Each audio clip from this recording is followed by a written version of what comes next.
Talvez você abra o seu celular, o seu tablet, porque hoje está muito na moda, cada um com a sua. Algumas pessoas assim mais arcaicas, como o pastor Marcos, insistem na Bíblia impressa, não é? Mas a nossa molecada aí já está com iPad, com telefone celular. Mas é o seguinte, a gente está impedindo a internet na hora do culto, tá? Nossa equipe de internet bloqueia. Então, se você... porque a nossa galera fica na hora do culto, tweetando, Facebook, bom, SMS não tem como, porque teria que pedir para a companhia de telefone bloquear o seu celular. Mas olha, celular é uma ferramenta útil, mas na hora do culto presta atenção na mensagem, tá bom? E pode usar a Bíblia à vontade aí, porque hoje em dia você não tem como fugir disso. E até eu gosto de mostrar, gosto de incentivar os nossos filhos a terem suas Bíblias aí no celular. Pelo menos não é desculpa para dizer que não tem Bíblia, não tem tempo, né? Não sei se é verdade, mas dizem que John Piper, um dos maiores pregadores do nosso século, disse que o tempo que você gasta, não sei se foi mesmo ele que disse isso, mas é o que se divulga, o tempo que você gasta em Facebook e Twitter tira de você o direito de, no juízo final, dizer para Deus que você não tinha tempo de orar e ler a Bíblia. Forte essa, né? Eu não sei se foi ele que disse isso, mas disseram que foi ele que disse. É porque, na verdade, é igual o Fernando Veríssimo, né? Dizem que ele disse um monte de coisa, mas 80% do que disse que foi ele que disse, não foi ele que disse. A mesma coisa com aquele outro... Tem outro camarada aí? Arnaldo Jabor. Obrigado, Isabel. Arnaldo Jabor. Dizem que ele escreveu um monte de coisa. Aí você manda para mim um monte de coisa que ele mandou. Pastor, veja que legal. Aí eu tenho que dizer, não foi ele que disse. Ele já disse que não foi ele que disse isso. A internet tem os seus problemas, né? Então, abra aí a sua Bíblia e vamos ver o que Deus disse. Isso não tem dúvida. Foi Deus que disse isso, Ele que ensinou e Ele que narrou, por meio do Espírito Santo, a sua obra, o seu propósito na sua vida e na minha vida. Eu quero extrair de João 11, 38 a 44.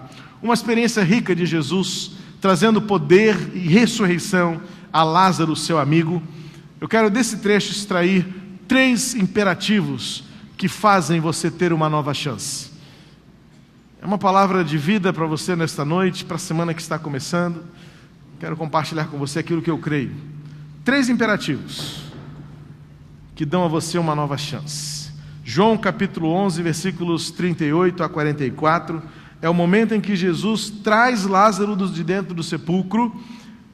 Lázaro era um grande amigo de Jesus, Jesus era amigo de sua família, Marta, Maria e Lázaro.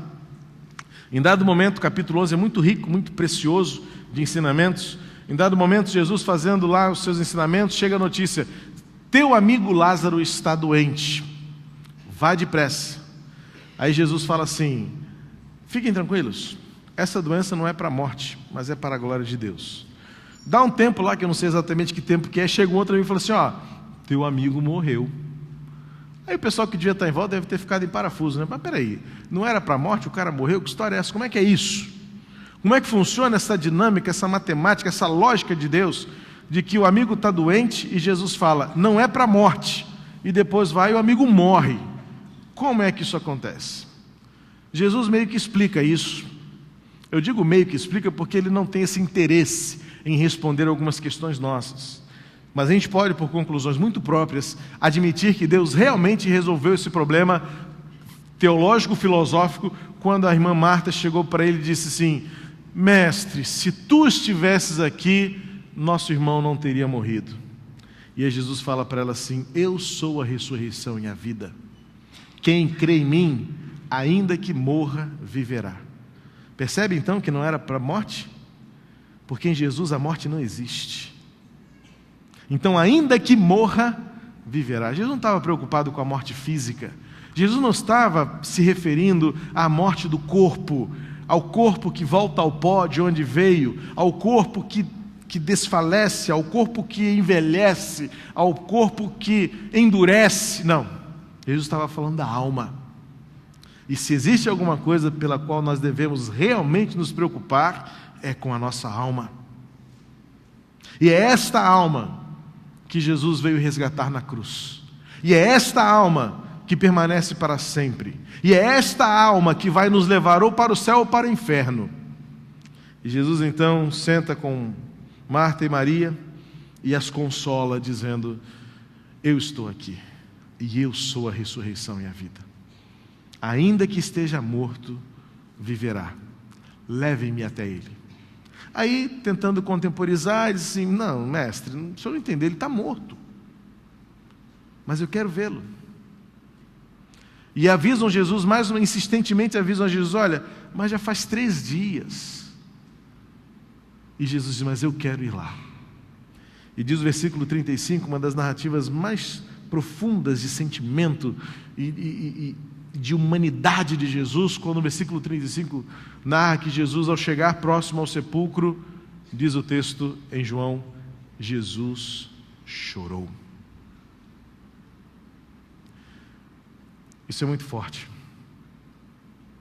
O Deus dos céus, manifestado em Jesus, a imagem do Deus invisível, sente a dor do nosso coração ao perder alguém querido, diante de um diagnóstico negativo, diante de uma porta fechada, diante de um caminho escuro, diante de uma crise em família. O Deus invisível toma forma em Jesus e chora por nós. Não foi a única vez que Jesus chorou. Ele chorou novamente sobre Jerusalém, no caminho para a cruz. Quando ele olha para Jerusalém, chora sobre Jerusalém e diz: ah, Jerusalém, se vocês me dessem ouvidos. O choro da misericórdia, o choro da graça. Cristo se compadece, se sensibiliza pela nossa dor, pela nossa situação, pela nossa perdição. E então, no versículo 38, a partir daqui, diz assim o texto da palavra de Deus: Jesus, outra vez profundamente comovido, foi até o sepulcro. Era uma gruta com uma pedra colocada à entrada. Tirem a pedra, disse ele. Disse Marta, irmã do morto: Senhor, ele já cheira mal, pois já faz 4 dias. Disse-lhe Jesus: não lhe falei que se cresce, veria a glória de Deus? Então tiraram a pedra. Jesus olhou para cima e disse: Pai, eu te agradeço porque me ouviste.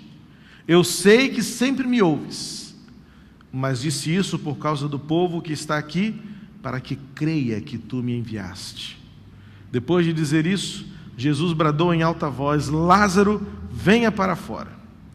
O morto saiu com as mãos e os pés envolvidos em faixas de linho e o rosto envolto num pano. Disse-lhe Jesus: tirem as faixas dele e deixem-no ir.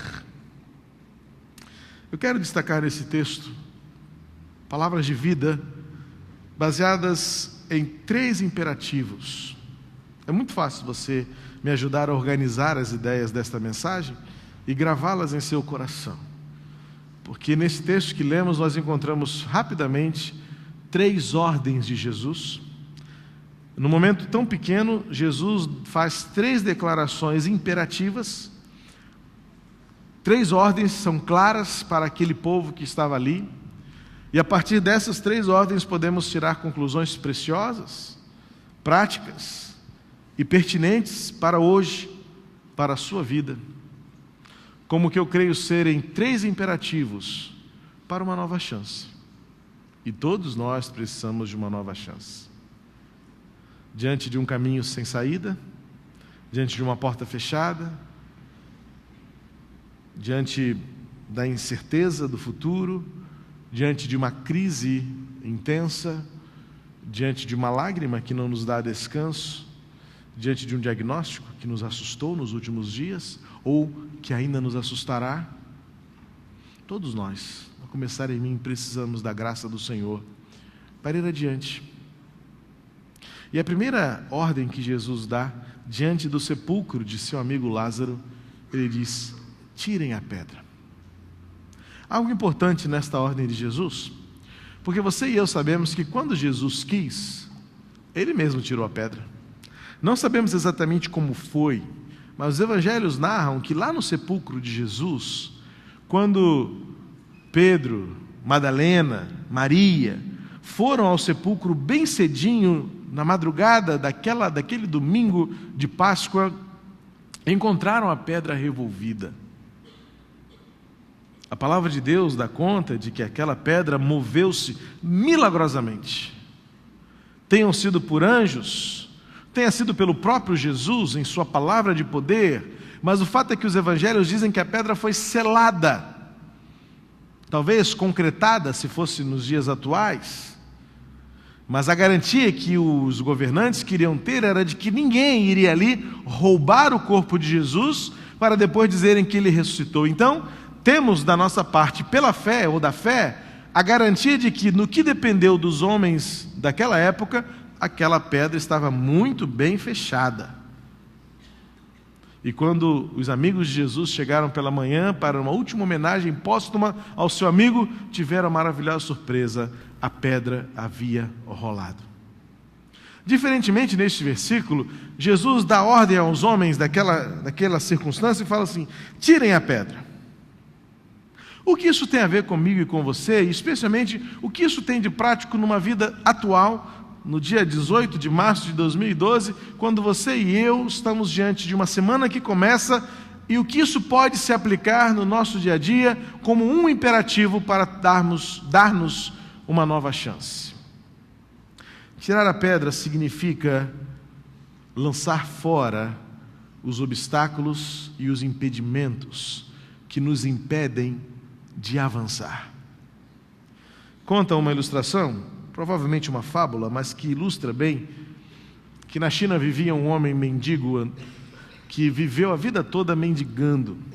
Sentado sobre uma pedra grande, num dos caminhos principais de uma das províncias da China, ele passou a sua vida inteira sustentando por esmolas. Ele era jovem, tornou-se adulto, envelheceu e morreu ali mendigando. Ele passou a ser como uma espécie de patrimônio daquela província chinesa.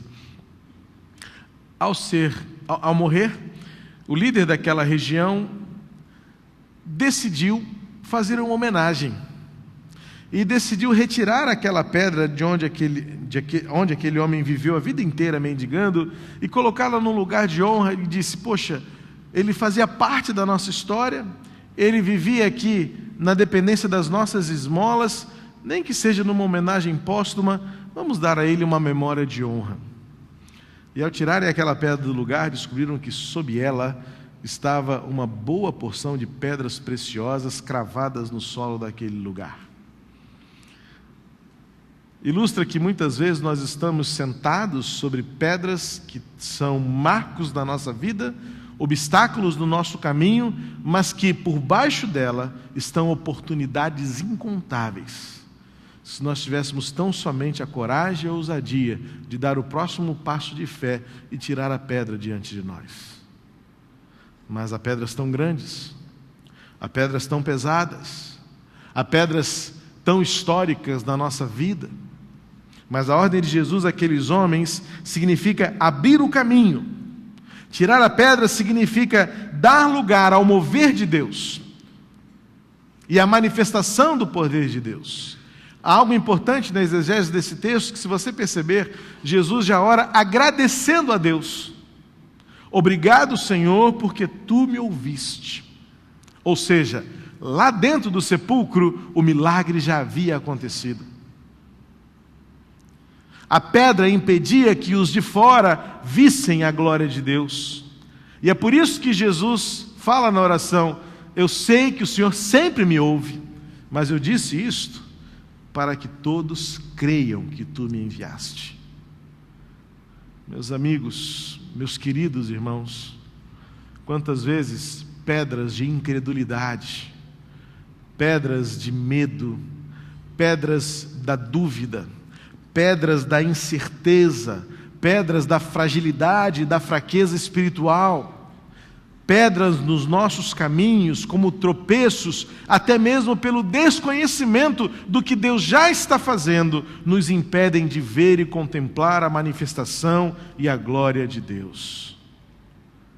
Portanto, o primeiro desafio para você nesta noite, diante da necessidade de uma nova chance, é você retirar do seu caminho as pedras que impedem você de contemplar o milagre de Deus que está diante de você. O milagre da esperança, o milagre da paz, O milagre da alegria. Recentemente eu ouvi o testemunho de um filho de uma mãe piedosa, que morreu já em idade avançada. Mas o filho pôde testemunhar emocionado: minha mãe nunca perdeu a alegria, porque ela tinha fé em Jesus. Muitos achamos que o milagre é a própria ressurreição. O milagre é a cura. O milagre é a contradição no diagnóstico médico. O milagre é o grande livramento. O milagre é a bala que desvia. O milagre é o câncer que se cura. O milagre é a AIDS que vai embora. De fato, quando isso acontece, é inegavelmente um grande milagre. Mas eu celebro a Deus os pequenos milagres de todos os dias. O milagre da esperança. O milagre do entusiasmo, quando todos estão desanimando. O milagre da paz, quando muitos estão desesperados. O milagre do amor, quando só o ódio impera. O milagre da salvação, quando muitos estão perdidos. O milagre da alegria, quando aos olhos dos homens não há motivo para sorrir. O milagre do cântico. O milagre do louvor, enquanto todos choram ao nosso redor. Porque é milagre quando alguém pode à sua volta dizer: por que você está assim desse jeito? Eu não entendo. Ouve-se dizer: eu não entendo como aquela pessoa consegue ainda sorrir. Eu não entendo como aquela pessoa ainda consegue ser diferente. É porque aquela pessoa tirou do seu caminho a pedra que lhe impedia de contemplar o milagre de Deus. Jesus poderia muito bem ter estendido a mão, as suas mãos, as mesmas que calaram o mar, as mesmas que mandaram os porcos endemoniados caírem no abismo, as mesmas mãos que partiram os pães da multiplicação e alimentaram quase 10.000 pessoas, ou mais. As mesmas mãos que tocaram o leproso e o curaram. As mesmas mãos que no tanque de Siloé fizeram uma pequena mistura de lodo e saliva, de lama e saliva, e curou um cego de nascença. Jesus poderia muito bem ter estendido suas mãos e dito: pedra, sai da frente. Mas Jesus queria dar uma lição para aqueles homens. O milagre é meu, mas a atitude é sua. O milagre eu faço, mas a escolha e a decisão em obedecer pertence ao homem. Por isso Jesus inicia o seu milagre da ressurreição, dizendo aos homens daquele dia: tirem vocês a pedra. Se querem contemplar o milagre que aconteceu lá dentro, tirem a pedra da frente. O primeiro imperativo para uma nova chance, meu querido, é tirar a pedra que nos impede de ver o que Deus já está fazendo à nossa volta. O segundo milagre, o segundo imperativo, está lá no texto, quando Jesus dirige-se para Lázaro, depois de ter dito para sua irmã Marta: eu não disse para você que se você crer, você verá a glória de Deus? Então ele volta-se para dentro do sepulcro e diz: Lázaro, sai para fora. Uma pequena redundância, mas um pleonasmo enfático, vamos dizer assim. Sim, porque muitos querem sair sem ir para fora. Vou me fazer entender melhor nesta redundância necessária e nesta ênfase que Jesus dá. Muitos querem experimentar o milagre, mas não estão dispostos a deixarem para trás tudo aquilo que caracteriza a morte. Qual era a preocupação de Marta com este milagre? Mestre, já faz 4 dias, já cheira mal. Pode pensar no desconforto que seria um defunto de 4 dias de enterrado sair de um sepulcro? Uma fé limitada que impedia de saber e crer que se Deus fizesse o milagre seria completo.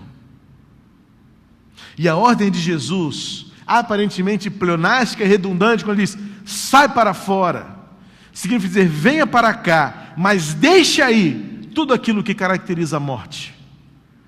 O mau cheiro, a podridão, o que está estragado, o que se depreciou, o que se depredou, fica aí. Vem você, com seu corpo curado e restaurado. A segunda ordem, o segundo imperativo de uma nova chance, além de tirar a pedra que está diante de nós, é nós termos a coragem de sair do lugar de onde estamos e deixar para trás tudo aquilo que lembra o passado. É aterrorizante pensar no povo de Israel andando pelo deserto, quando pelo menos algumas vezes eles disseram para Moisés, Moisés, você nos trouxe aqui para morrermos no deserto? Quem dera tivéssemos permanecido lá. Ah, que saudade das cebolas e dos alhos do Egito. O povo saiu, mas não saiu para fora. Saiu ficando ainda dentro das memórias, da escravidão, do passado não apagado, da culpa, da tristeza, das algemas, da maldade, do pecado. Meu querido, uma nova chance demanda de nós necessariamente uma atitude de abandono de tudo aquilo que caracteriza uma vida sem Deus, uma vida de morte, uma vida podre, uma vida fracassada. Muitos acham que podem dar o próximo passo de fé, saindo do passado, mas trazendo consigo tudo aquilo que lembra o passado. Muitos acham que podem agradar ao Senhor, mantendo uma vida no pecado, mantendo as práticas do pecado, mantendo as manias do pecado, os vícios do pecado, as algemas do pecado. Por isso, algumas vezes, a Bíblia é um tanto quanto, vamos dizer, redundante, mas necessariamente, quando Paulo diz, por exemplo, em Gálatas 5, foi para a liberdade que Cristo vos libertou. A gente brinca muito quando a criança está aprendendo a falar e ela fala, vou subir para cima, vou descer para baixo. A gente fala assim, não, meu filho, descer é sempre para baixo, subir é sempre para cima. Mas tem gente que no fundo sobe, mas não é para cima. Desce, mas não é para baixo. Se diz livre, mas não está liberto. Quer sair, mas não é para fora. Por isso Jesus Cristo fala, sai para fora, Lázaro. Ou seja, vem para cá, vem para o meu lado e deixa aí dentro tudo aquilo que te lembra morte. O segundo imperativo, portanto, para que você e eu tenhamos uma nova chance, é uma atitude de mudança, uma atitude de transformação, uma atitude de libertação, de deixar para trás o que ficou e, principalmente, abandonar as marcas de uma vida pregressa no pecado. Cristo nos dá uma nova vida e Ele nos ressuscita e Ele nos traz vida, e é para que a morte seja aniquilada, para que a morte seja anulada, para que o passado fique atrás e para que possamos dar passos para um futuro que retrate uma nova chance que Deus tem para nós. Tirem a pedra, vem para fora. E a última ordem, Jesus volta-se para os amigos de Lázaro e diz, desatai-o e deixai-o ir. Novamente, é uma ordem que Jesus bem poderia ter feito. A gente pergunta, por que ele não deixou lá dentro as ataduras, os panos de linho, as faixas que o prendiam? Porque era necessário que os homens participassem do processo de libertação.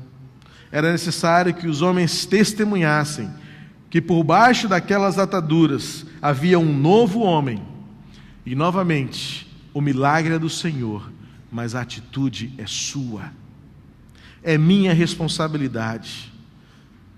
Tanto fazer com que eu me sinta e viva a liberdade para a qual Deus me libertou, mas também a minha responsabilidade de ajudar um ao outro e ajudarmos-nos mutuamente para sermos desatados de tudo aquilo que nos prende e nos e nos aprisiona às experiências de uma vida antiga sem Deus. O próprio apóstolo Paulo, quando ele fala do seu testemunho, em Atos 26, ele vai dizer que ele foi chamado por Deus para transportar aqueles que estavam aprisionados por Satanás para o reino da preciosa luz de Jesus. Paulo entendeu que ele também foi chamado e levantado por Deus para ajudar as pessoas a desatarem seus nós, a desatarem suas faixas e suas ataduras e a seguirem o seu caminho. Muitas pessoas precisam desta liberdade. Você e eu precisamos usufruir e experimentar a verdadeira liberdade que nos deixa ir. As ataduras já evidenciavam que havia algo acontecendo, mas ninguém poderia prosseguir na vida levando consigo aquelas ataduras que mais lhe faziam lembrar uma múmia. Portanto, era necessário que Jesus dissesse àqueles homens: tirem dele as ataduras e deixem-no prosseguir. É nossa responsabilidade livrarmos-nos de tudo aquilo que nos prende, tudo aquilo que nos ata, tudo aquilo que nos aprisiona e tudo aquilo que de alguma maneira são resquícios do que passou, para que possamos prosseguir. Este é um desafio que eu sempre me faço e faço àqueles com quem convivo. Todas as vezes quando temos de enfrentar lutas e lutos, a vida tem que prosseguir. Mas muitos vivemos aprisionados, tanto aos pecados, como também às lembranças, ao passado, e a vida não prossegue. A terceira ordem que Jesus dá é que nós temos uma responsabilidade comunitária de nos fortalecermos, de nos ajudarmos, de nos encorajarmos a prosseguir. Evidentemente que Lázaro não teria condições de, por si só, e de maneira tão rápida, livrar-se de todas aquelas ataduras que eram os preparativos para os funerais. Então Jesus chama todas aquelas testemunhas e diz: vocês, ajudem-no a tirar essas ataduras. Tirem dele as faixas e deixem-no prosseguir. Um terceiro imperativo necessário para que nós tenhamos e vivamos plenamente uma nova chance da parte de Deus. Tirar a pedra é vencer os obstáculos que nos impedem de ver o milagre que já aconteceu lá dentro do sepulcro, ou lá dentro do seu coração. Sair para fora é caminhar em direção a Jesus e deixando para trás tudo aquilo que verdadeiramente passou, tudo aquilo que foi vencido lá na cruz, para uma nova vida. Tirar as ataduras, tirar todas as faixas, desatar a nossa vida, significa livrarmos-nos de tudo aquilo que nos impede de prosseguir e retomar a vida e ir adiante. Pois Jesus Cristo é ressurreição, é vida. E todos nós, em Jesus, ainda que morramos, viveremos.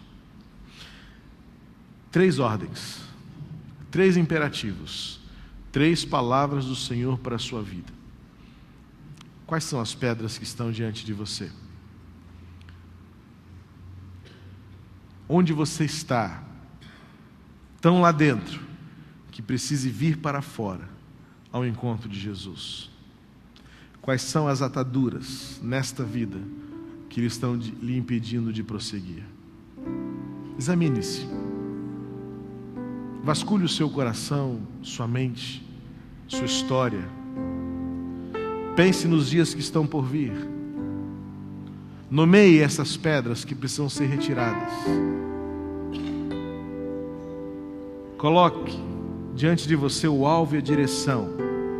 Para onde você deve ir? Sair de onde? Para onde? E quais são as ataduras que estão lhe impedindo de viver plenamente a alegria e a graça de Jesus na sua vida? Livre-se disso.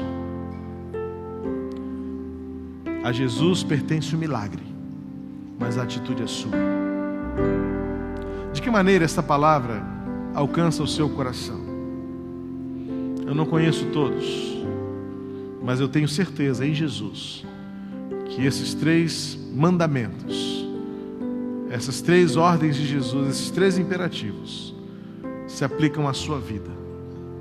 Pedras que precisam ser banidas do seu caminho, a coragem de sair para fora ao encontro de Jesus, deixando para trás tudo aquilo que ainda cheira ao pecado, tudo aquilo que ainda tem cheiro de morte, para uma nova vida,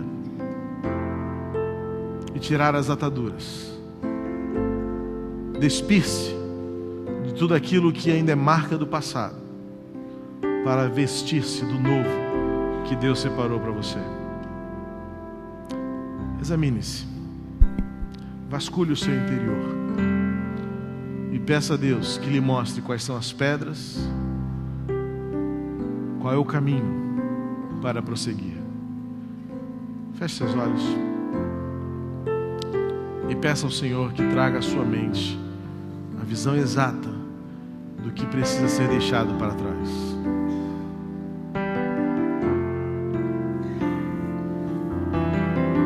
Peça em oração ao Senhor que lhe dê forças. Declare que você crê e creia de verdade que o milagre já aconteceu dentro do sepulcro, que o Senhor já ouviu a sua oração, e creia que o Senhor enviou Jesus para lhe dar uma nova vida. Preenche meu viver.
Certeza que neste momento o Espírito de Deus está falando ao seu coração sobre pedras que precisam ser retiradas diante de você.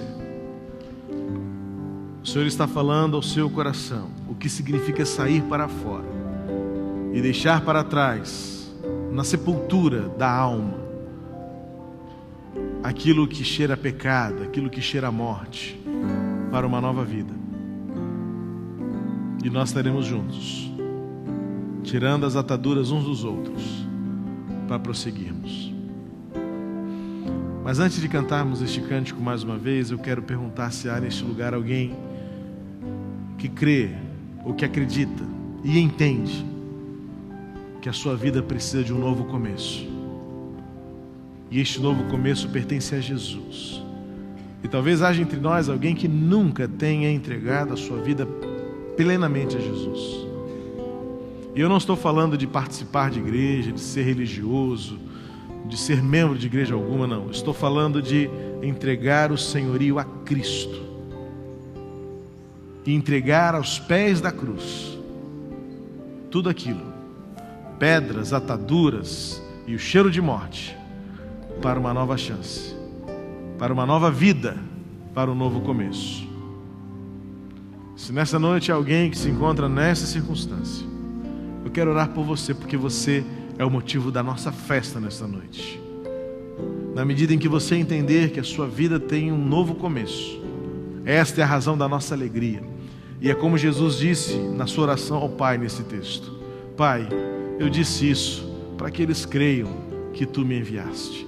Se nesta noite você quer declarar que crê que Deus enviou Jesus para lhe dar uma nova vida, e você quer uma nova vida, eu quero orar por você agora, e só depende de você.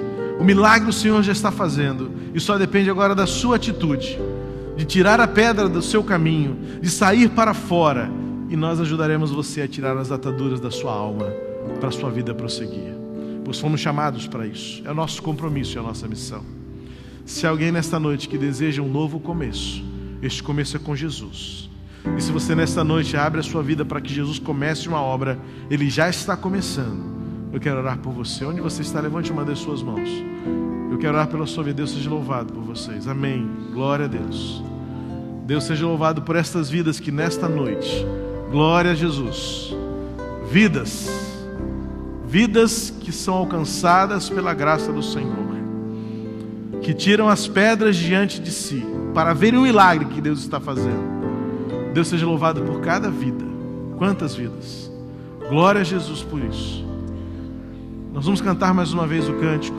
Eu vou convidar todos a ficarem de pé. E eu quero orar por você. Se você me permitir lhe dar um abraço, queria convidar você a vir aqui à frente. Você que levantou uma das suas mãos. Nós queremos abraçar, porque é o que Jesus nos mandou fazer. Tirem deles as ataduras e deixem-o ir. Nós queremos fazer isso com você nesta noite. Queremos declarar que só o amor de Deus lhe cobre. Só o amor de Deus lhe alcança e lhe abençoa. Vamos cantar mais uma vez com alegria no coração.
Quem crê em mim, ainda que morra, viverá. Porque tudo que Deus faz é para a glória de Deus. Vidas que nessa noite entenderam o significado, o valor da esperança. E como diz o Senhor Jesus, Ele nos chamou. Tirem deles as ataduras e deixem-no ir. É nossa responsabilidade como igreja abraçar, receber e abençoar vocês. Que o Senhor nos capacite para dar a vocês João Paulo, Laura, acertei? Luana, David, Grécia, Cleiton e esqueci o nome dela. Que o Senhor nos ajude, porque nós estamos tirando as pedras do nosso caminho. O Senhor está nos dando forças para olhar adiante e sair do lugar onde estamos e ir na direção do Senhor, deixando para trás tudo que tem cheiro de morte, para uma nova vida, para vivermos como livres, como alguém que já morreu, mas em Jesus ressuscitou. Pai, obrigado por este dia tão rico, por vidas abençoadas, por vidas edificadas, enriquecidas na comunhão do amor, da esperança e da paz. Abençoa estas vidas que estão aqui à frente nesta noite, que entenderam o teu amor por elas. Tu as conheces, e nós declaramos em nome de Jesus que cremos que o milagre já está acontecendo, e que ao tirarmos as pedras de nosso caminho possamos ver e contemplar o milagre que tu já começaste a fazer. Senhor, em nome de Jesus, traz uma nova vida para estas vidas. Começa de novo, Senhor. Que eles tenham um reviver de esperança, que eles tenham um renascer de paz, que eles possam viver intensamente a alegria na qual estamos alicerçados, a alegria da vida em meio a circunstâncias difíceis, a esperança que não falha, a salvação, Pai, e os olhos na eternidade. Obrigado, porque o teu amor alcançou estas vidas nesta noite, e nós os abraçamos, nós nos alegramos por eles, e clamamos em nome de Jesus, que tu tomes conta destas vidas, trazendo aos seus corações paz, alegria, esperança e salvação. Que eles saiam daqui efetivamente diferentes de como entraram, e que voltem para compartilhar conosco os milagres que tu já tens começado a fazer para esses dias que estão por vir, e que em nome de Jesus vivamos livres para te adorar, livres para te amar, livres para te servir e viver como alguém que já morreu para o pecado, mas ressuscitou para uma nova vida de alegria, de esperança e de paz, olhando para o céu, olhando para a eternidade, olhando para Jesus. Abençoa-nos, Senhor, e toma-nos em tuas mãos numa semana de vitórias e conquistas para a honra do teu nome. Que a graça de Jesus, o amor de Deus, o nosso Pai, a comunhão e a consolação do Espírito Santo estejam sobre todos nós, povo de Deus espalhado pela terra e reunido aqui neste lugar, desde agora e para todos sempre. Amém e amém.